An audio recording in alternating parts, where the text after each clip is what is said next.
Exchange, bill of exchange जो है हमारा मोस्ट इंपॉर्टेंट चैप्टर है, ठीक है। और ये इजी भी है, इसमें कंफ्यूज होने वाली कोई जरूरत नहीं है। इस चैप्टर में अगर किसी को कंफ्यूजन भी है तो ये वीडियो देखिए, आपकी सारी कंफ्यूजन जो है वो दूर हो जाएगी, ठीक है। और अगर आपको इससे पहले किसी भी चैप्टर का लिंक चाहिए, अभी तक हमारे बहुत से चैप्टर्स हो चुके हैं, चैप्टर फर्स्ट से लेके चैप्टर 18 तक। अगर आपको कोई भी चैप्टर समझना है तो आप डिस्क्रिप्शन बॉक्स में जाइए, वहां पे आपको प्लेलिस्ट मिलेगी, तो आप कोई भी टॉपिक जो है किसी भी चैप्टर का समझ सकते हैं, ठीक है। वहां पे प्लेलिस्ट जो है क्रिएट है। तो फ्रेंड्स, अगर आप चैनल पे न्यू है तो चैनल को आप प्लीज सब्सक्राइब कर दीजिए, वीडियो को लाइक कर दीजिए, बेल आइकन को प्रेस जरूर कर दीजिएगा, ताकि आपको आगे आने वाली वीडियोस का नोटिफिकेशन मिलता रहे। और अपने फ्रेंड सर्कल में भी वीडियो को जरूर शेयर कीजिएगा। और जो आज हम जो टॉपिक करने जा रहे हैं वो करने वाले हैं हम बिल्स ऑफ एक्सचेंज का। बिल्स ऑफ एक्सचेंज करेंगे हम आज कि बिल्स ऑफ एक्सचेंज होता क्या है, इसकी क्या क्या कैरेक्टरिस्टिक्स है, ठीक है, इसमें कौन कौन सी पार्टीज जो है इन्वॉल्व होती है और इसके एडवांटेजेस क्या क्या है, हम ये सब डिस्कस करेंगे, ठीक है। आज के वीडियो सेशन ये जो है हमारा मोस्ट इम्पोर्टेंट सेशन है, ठीक है, क्योंकि यहीं से आपके जो यहाँ से जो कंसेप्ट है वो आपके क्लियर होते चलेंगे, ठीक है। तो अब देखिए, आपको पता है कि हम ट्रांजेक्शन्स जो है, यानी कि हम अगर कोई हमारा बिजनेस है तो उसमें हम दो तरीकों से ट्रांजेक्शन्स कर सकते हैं। एक कैश में, यानी कि हमने कैश में सेल परचेज कर लिया, यानी कि हम अभी बात कर रहे हैं सेल की, ठीक है। हमने मान लो सेल करनी है तो सेल हम कैश में भी कर सकते हैं, क्रेडिट में भी कर सकते हैं। अब कैश में सेल कर दी तो कोई दिक्कत वाली बात नहीं है, कैश में सेल कर दी, कैश हमारे पास आ गई, हमने किसी को सामान दे दिया, दैट्स इट, ठीक है। दिक्कत कहाँ आती है? दिक्कत आती है हमारी क्रेडिट सेल में। अब क्रेडिट सेल में क्या दिक्कत है? क्रेडिट सेल में ये दिक्कत है कि हमने मान लो आज किसी को उधार पे सामान दे दिया, क्रेडिट पे हमने सामान दे दिया किसी को। अब हमें क्या पता कि कोई जो पर्सन है जिसको हमने क्रेडिट पे सामान दिया है कि वो हमारी थोड़े टाइम पीरियड के बाद पेमेंट करेगा भी कि नहीं करेगा। अब मान लो उसने तो कह दिया कि हाँ भी मैं थोड़े टाइम पीरियड के बाद, जो परचेजर है उसने कहा कि मैं आपकी पेमेंट कर दूंगा। अब कोई उसकी गारंटी तो नहीं है कि वो पक्की बात है उसकी, हाँ भी वो पेमेंट करेगा ही करेगा, नहीं भी कर सकता, फ्रॉड भी कर सकता है हमारे साथ, ठीक है। तो इसीलिए जो हमारा सेलर है वो क्या काम करता है, वो करता है कि एक डॉक्यूमेंट प्रिपेयर कर लेता है, ठीक है। डॉक्यूमेंट मान लो एक नोट प्रिपेयर कर लेता है और उसके अंदर सारी की सारी बातें लिख देता है, अपनी टर्म्स एंड कंडीशन सब कुछ लिख देता है, जो हम इसकी कैरेक्टरिस्टिक्स में पढ़ेंगे बिल्स ऑफ एक्सचेंज की। वो सारी बातें क्या लिख देता है, उस नोट पे लिख देता है, उस डॉक्यूमेंट में लिख देता है। उसने बातें लिख दी कि हाँ भाई आपको इस दिन पेमेंट करनी है, इतने अमाउंट की पेमेंट करनी है, और जिसको मैं कहूंगा या तो मेरे को करनी है या फिर जिसको मैं कहूंगा, जिसका नाम लूंगा, आपको उसको पेमेंट करनी है और उस प्लेस पे पेमेंट करनी है, ठीक है। उस सेलर ने ये सब बातें लिखी और ये बातें लिख के पहुंचा किसको दिया, वो डॉक्यूमेंट उस परचेजर के पास पहुंचा दिया, ठीक है। उस परचेजर के पास पहुंचाने के बाद उसको क्या बोला कि अब आप इसके ऊपर क्या लिख के दो, इसके ऊपर लिख के दो कि एक्सेप्टेड, मेरे को ये सारी जो टर्म्स एंड कंडीशन है वो मेरे को एक्सेप्टेड है, ठीक है, मैं ये सब बातें मानता हूँ, ठीक है, और मैं जो हूँ इतने दिनों के बाद पेमेंट कर दूंगा। तो ये एक्सेप्टेड लिखने से उसका सब कुछ क्लियर हो गया।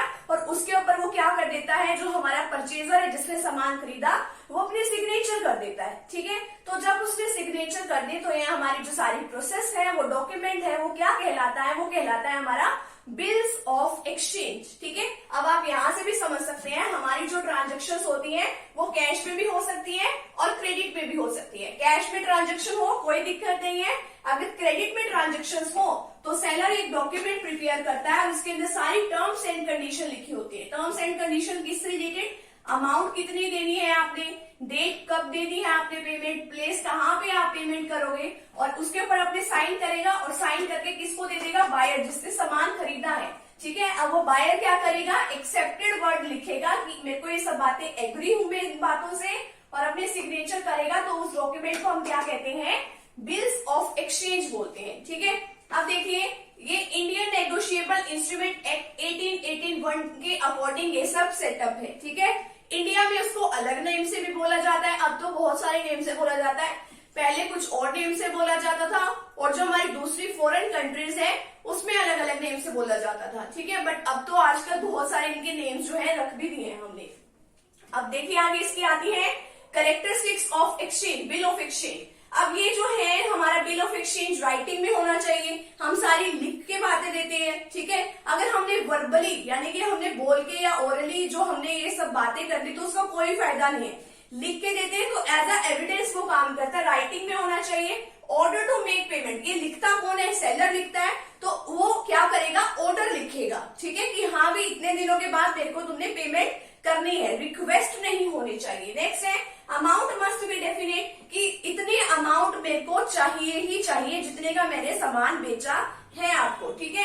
अब डेट ऑफ पेमेंट वो भी लिखी होनी चाहिए, वो भी फिक्स होनी चाहिए। It must be sign by the maker, maker कौन, यानी कि उस बिल को बनाने वाला, यानी कि जो भी उस बिल को बनाता है उसको हम बोलते हैं ड्रोअर, ठीक है। जो उसको बनाएगा उसके सिग्नेचर होने चाहिए, और जो उसको साइन करेगा, साइन कौन करता है आपको पता है कि बायर, बायर को हम क्या बोलते हैं, उसने बिल एक्सेप्ट किया तो इसलिए उसको बोलते हैं हम एक्सेप्टर, ठीक है। और उसको हम बोलते हैं ड्रॉइंग, जिसने पेमेंट करनी है, उसके भी साइन होने चाहिए। The amount mentioned in the bill is payable either on demand, या तो उसकी डिमांड पे, ठीक है, और the expiry of a fix period, या तो उसकी डिमांड पे कि जिस दिन वो कह दे, ठीक है, कि जिस दिन भी कहे उस दिन आपको पेमेंट करनी है, या फिर अगर आपका टाइम पीरियड जितना भी उसने टाइम दे रखा हो, मोस्टली ये जो है 3 मंथ्स तक का आपके पास टाइम होता है, ठीक है, इतने दिनों में आपने पेमेंट करनी है। नेक्स्ट है the amount is payable either to the bearer of the bill, यानी कि जिसका नेम लिखा हुआ है या तो उसको पेमेंट करनी है, और टू ए स्पेसिफाइड पर्सन और टू हिज ऑर्डर,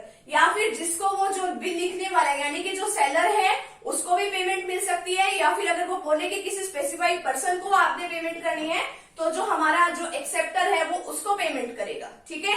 तो ये इसकी कुछ करेक्टरिस्टिक्स हैं। अब बात आती है हमारी parties to a bill of exchange, कौन कौन सी पार्टीज जो है इसमें इन्वॉल्व होती है।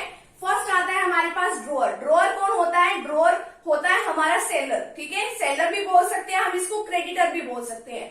सेलर का मतलब होता है कि जिसने सामान सेल किया है, और क्रेडिटर का मतलब होता है जिसने किसी की, मतलब हमारा क्रेडिटर कौन होता है, जिसने हमने जिसकी पेमेंट करनी है वो हमारा क्या है, क्रेडिटर है। हम इसको दोनों ही बोल सकते हैं। वैसे ये सेलर होता है और ये बिल लिखता है, ठीक है, बिल लिखेगा और अपने साइन करेगा, ठीक है। हम इसको एक एग्जांपल से भी करेंगे। ड्रॉइंग कौन होता है, जिसके नेम पे बिल लिखा जाता है, ठीक है, जिसने हमने जिसको सामान जो है उधार पे सेल किया वो हमारा डेटर है, तो हम क्या करते हैं उसके नेम पे बिल लिखते हैं, वो होता है ड्रॉइंग, और वो बिल को एक्सेप्ट भी करता है, एक्सेप्टेड लिख के अपने सिग्नेचर भी करता है।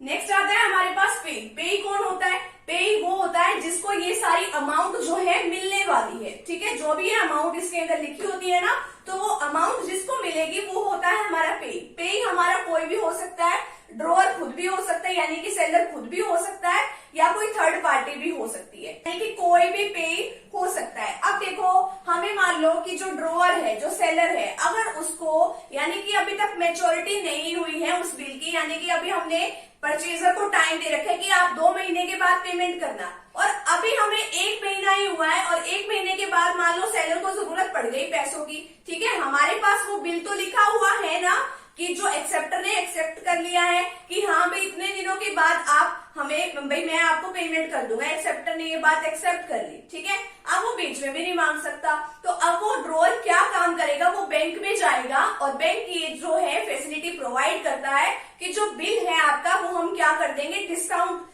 पे, यानी कि हम आपको दे देंगे, ठीक है, डिस्काउंट काट के कुछ आपको फैसिलिटी वो प्रोवाइड करते हैं, तो आपको पहले ही वो आपको मिल जाती है वो वाली पेमेंट, ठीक है। जो बैंक है वो हमारे कुछ चार्जेस तो काट लेता है, बट आपको पेमेंट क्या है, पहले ही मिल जाती है, ठीक है। और एट द एंड जब वो मैच्योरिटी पीरियड खत्म हो जाता है, ठीक है, तो जो हमारा एक्सेप्टर है जिसने बिल एक्सेप्ट किया है, वो ड्रॉअर को पैसे देने की बजाय वो किसको दे देता है, वो हमारे दे देता है, हमारे बैंक को पेमेंट दे देता है। अब देखिए इसमें एक एग्जांपल से समझिए, आपको और भी ज्यादा क्लियर होगा। अब देखो ए है, ठीक है, ए है और ये है बी। ए ने क्या किया, बी को गुड सेल करी, ए ने बी को गुड सेल करी। बी ने क्या कहा कि हाँ भाई मैं आपको इतने दिनों के बाद पेमेंट कर दूंगा, बट ए को कोई विश्वास नहीं है कि हाँ भाई इतने दिनों के बाद वो पेमेंट कर भी देगा या नहीं कर देगा। तो ए ने क्या किया, बी के नाम पे बिल लिखा, ठीक है, बिल लिख दिया इसने। अब ए क्या है, लिखने वाला है, तो इसको हम बोलेंगे ड्रॉअर, ठीक है। अब जिसके लिए बिल लिखा गया है उसको क्या बोलते हैं हम, ड्रॉइंग। जिसने बिल लिखा उसको बोलते हैं ड्रॉअर, जिसके लिए बिल लिखा गया है उसको बोलते हैं हम ड्रॉइंग, ठीक है। अब बी ने भी क्या कर दिया, उसके ऊपर लिखा एक्सेप्ट, ठीक है, और अपने सिग्नेचर करके ए को वापस दे दिया, ठीक है।